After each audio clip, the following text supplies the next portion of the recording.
Le cœur assure la circulation du sang dans l'ensemble du corps, apportant oxygène et nutriments à chaque cellule. La circulation du sang est essentielle pour rester en vie. Le cœur est un organe composé de plusieurs couches de muscles. Le péricarde est l'enveloppe entourant le cœur.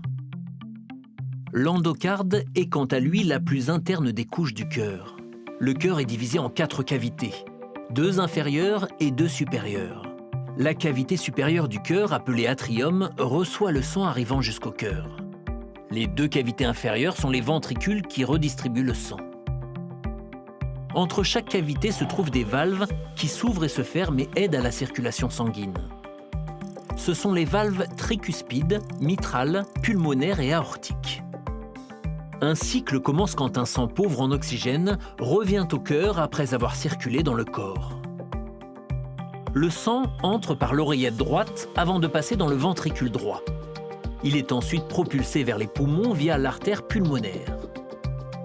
Le sang est réoxygéné par l'air que nous respirons. Le sang oxygéné se ferait un chemin vers le cœur via l'oreillette gauche puis le ventricule gauche. Ensuite, le sang part dans tout l'organisme grâce à l'aorte, avant que le processus ne se répète. Et ce processus se répète à chaque battement de cœur, à un rythme implacable. Le cœur bat 100 000 fois par jour, 40 millions de fois par an et jusqu'à 3 milliards de fois au cours d'une vie.